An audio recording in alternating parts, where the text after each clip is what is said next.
পেয়ারা নবী সাল্লাল্লাহু আলাইহি ওয়াসাল্লামের হাসি ও কৌতুকের কিছু ঘটনা। মায়া নবী সাল্লাল্লাহু আলাইহি ওয়াসাল্লাম, যিনি নিঃসন্দেহে ছিলেন প্রতিটি কাজের আদর্শ, এমন কোনো ঘটনা, এমন কোনো দিক নাই যেই দিকে আমার নবীর আদর্শ পৃথিবীর বুকে উজ্জ্বল দৃষ্টান্ত হয়ে ফুটে ওঠে নাই। তদ্রূপ হাসি ও ঠাট্টাতে হুজুর সাল্লাল্লাহু আলাইহি ওয়াসাল্লামের রয়েছে আদর্শ। আল্লাহ রসুল সাল্লাহ আলাইসাল্লাম সাহাবাদের সাথে অনেক সময় হাসি ঠাট্টা করতেন, একথাও কিতাবে উল্লেখ আছে। হজরত সাল্লাহ আলাইসাল্লামের পবিত্র আনন্দ উল্লাসের সাথে আমাদের ঠাট্টা মশকরার তুলনা করা আসলেই ঠিক হবে না, কেননা আমাদের গল্প আনন্দ উল্লাসে অনেক সময় অতিরঞ্জিত ও মিথ্যার আশ্রয় পেয়ে থাকে। কিন্তু হুজুর সাল্লাহ আলাইসাল্লাম ঠাট্টা কৌতুকের সময়ও কখনো মিথ্যা বলেননি। যদি আমরা হুজুর সাল্লাহ আলাইসাল্লামের মতো করে ঠাট্টা কৌতুক করি তাহলে ভুল হবে না, বরং রাসূল সাল্লাল্লাহু আলাইহি সাল্লামের অনুসরণ অথবা সুন্নত মোস্তওয়াব হবে। একদিন সাহাবায়ে কেরাম রাদিয়াল্লাহু আনহুমা হুজুর সাল্লাল্লাহু আলাইহি সাল্লামকে বললেন, হে আল্লাহর নবী, আপনিও তো ঠাট্টা মশকরা করে থাকেন। তিনি বললেন, কেন নয়, আমিও ঠাট্টা মশকরা করি, হাসি কৌতুক করি, কিন্তু তাতেও আমি মিথ্যা বলি না। সুবহানাল্লাহ। আল্লাহর নবী সাল্লাল্লাহু আলাইহি সাল্লাম ঠাট্টা মশকরা খুব কমই করতেন, কিন্তু তার ঠাট্টা মশকরাতে এমন কোনো বিষয় ছিল না যাহাতে অন্যের কষ্ট হতে পারে। হুজুর সাল্লাল্লাহু আলাইহি সাল্লাম ঠাট্টা মশকরা করেছিলেন, হাসি কৌতুক করেছিলেন। এই ভেবে আমরাও যদি দিনরাত উহাতে মশগুল থাকি তবে সেটা ঠিক হবে না, কেননা হুজুর সাল্লাল্লাহু আলাইহি সাল্লাম ঠাট্টা মশকরা খুব কমই করতেন। তাহলে হুজুর সাল্লাল্লাহু আলাইহি সাল্লামের অনুসরণ বলতে সেটাই বোঝাবে যেটি তিনি নিজে করেছেন। প্রিয় নবী সাল্লাল্লাহু আলাইহি সাল্লামের পবিত্র হাসি ও ঠাট্টা কৌতুকের কিছু ঘটনা।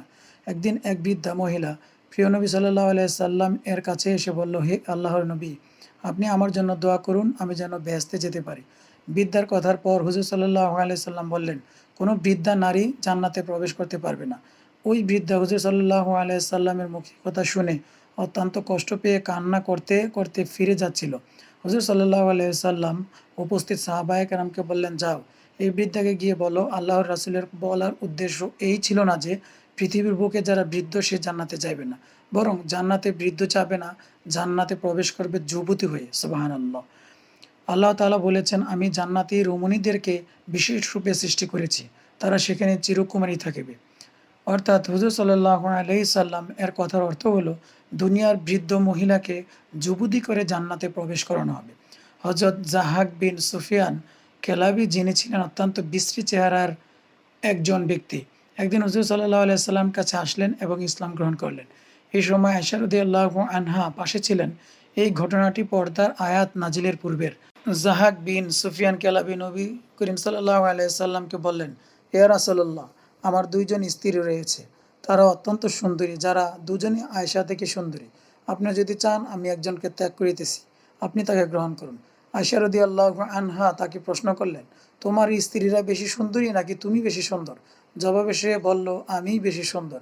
হুজুর সাল্লাল্লাহু আলাইহি সাল্লাম আয়েশা রাদিয়াল্লাহু আনহা এর প্রশ্ন ও জাহাক বিন সুফিয়ানের উত্তরে মৃদু হাসলেন, কারণ জাহাক বিন সুফিয়ান নায়াত বদসুরত ছিলেন, তারপরও তিনি নিজেকে সুন্দর বলে উল্লেখ করেছেন। হজরত আলকামা হতে আবু সালামা বলেন, একবার পেয়ারা নবী সাল্লাল্লাহু আলাইহি সাল্লাম হাসান রাদিয়াল্লাহু আনহুকে নিজের জিহ্বা মোবারক দেখিয়ে হাসছিলেন। এই দৃশ্য দেখে এক ব্যক্তি বলিয়া উঠিলেন, হে আল্লাহর রাসূল, আমার সন্তানেরা বড় হয়ে গেছে, আমি তাদেরকে আদর স্নেহ করি নাই। রাসূল সাল্লাল্লাহু আলাইহি সাল্লাম বললেন, যে কারো উপর দয়া করে না তার উপরও দয়া করা হয় না। আনাস রাদিয়াল্লাহু আনহু বলেন, আবু তালহা রাদিয়াল্লাহু আনহু এর এক ছেলে ছিল যার নাম ছিল উমায়ের। নবী করিম সাল্লাল্লাহু আলাইহি সাল্লাম যখন আবু তালহার বাড়িতে যেতেন তখন তার ছেলেকে বলতেন, ওহে উমায়ের, কোথায় তোমার নোগায়ের? নোগায়ের এর অর্থ হলো লাল ঠোঁট বিশিষ্ট পাখি। উমায়েরের একটি পাখি ছিল যেটি দিয়ে সে খেলা করত। একবার হুজুর সাল্লাল্লাহু আলাইহি সাল্লাম আয়েশা রাদিয়াল্লাহু আনহার সাথে দৌড় প্রতিযোগিতা করলেন। আয়েশা রাদিয়াল্লাহু আনহা ওই প্রতিযোগিতায় জিতে গেলেন। হুজুর সাল্লাল্লাহু আলাইহি সাল্লাম যদি না চাইতেন তাহলে আল্লাহর রাসূলকে কে হারাতে পারে। অন্য একদিন আবার যখন আয়েশা রাদিয়াল্লাহু আনহার সাথে দৌড় দিলেন তখন হুজুর সাল্লাল্লাহু আলাইহি সাল্লাম বিজয়ী হলেন। একবার আয়েশা রাদিয়াল্লাহু আনহা হুজুর সাল্লাল্লাহু আলাইহি সাল্লামের জন্য গোশত দিয়ে এক প্রকার খাবার তৈরি করলেন। তখন সেখানে সাউদা রাদিয়াল্লাহু আনহা ছিলেন। আয়েশা রাদিয়াল্লাহু আনহা সাউদাকে বললেন খাবার খেতে, কিন্তু তিনি পরিষ্কার জানিয়ে দিলেন, আমি খাবো না। তখন আয়েশা রাদিয়াল্লাহু আনহা বললেন, তুমি যদি না খাও তাহলে আমি তোমার মুখের উপর খাবার মেরে দেব। সাউদা রাদিয়াল্লাহু আনহা তারপরও খাবার খেতে অস্বীকার করলেন। আয়েশা রাদিয়াল্লাহু আনহা সাউদার মুখে খাবার ছুঁড়ে মারলেন। তারপর সাউদা রাদিয়াল্লাহু আনহাও আয়েশা রাদিয়াল্লাহু আনহার মুখে ছুঁড়ে মারলেন। এই অবস্থা দেখে হুজুর সাল্লাল্লাহু আলাইহি সাল্লাম মৃদু হাসলেন। মদিনায় এক কৌতুকপ্রিয় আনসারী সাহাবী ছিল। একবার বাজারে নতুন খাবার বিক্রয়ের জন্য লোকজন নিয়ে আসলো। তখন ওই আনসারী সাহাবী খাবারগুলো বাকিতে ক্রয় করে হুজুর সাল্লাল্লাহু আলাইহি সাল্লামের খেদমতে পেশ করলো এবং বলল, ইয়া রাসূলুল্লাহ, এগুলো আপনার জন্য হাদিয়া। যেই ব্যক্তি থেকে বাকি খাদ্যদ্রব্য ক্রয় করেছিল সেই ব্যক্তি টাকা চাইতে আসিলে উক্ত আনসারী সাহাবী হুজুর সাল্লাল্লাহু আলাইহি সাল্লামের কাছে নিয়ে আসলো এবং বলল, হে আল্লাহ রাসূল, এই ব্যক্তির পাওনা পরিশোধ করিয়া দিন। তখন হুজুর সাল্লাল্লাহু আলাইহি সাল্লাম বললেন, তুমি তো আমাকে ওই খাবার হাদিয়া দিয়েছিলে, তাহলে এখন টাকা দিব কেন? তখন ওই সাহাবী বলিল, হে আল্লাহ রাসূল, আমার কাছে টাকা ছিল না, কিন্তু আমার মন চেয়েছিল এই খাবারগুলো আপনাকে খাওয়াই। হুজুর সাল্লাল্লাহু আলাইহি সাল্লাম সাহাবীর অন্তরের ভালোবাসা দেখে মৃদু হাসলেন এবং বিক্রেতার মূল্য পরিশোধ করে দিলেন। হুজুর সাল্লাল্লাহু আলাইহি সাল্লামের উক্ত ঘটনাগুলো থেকে আমাদের জন্য করণীয়।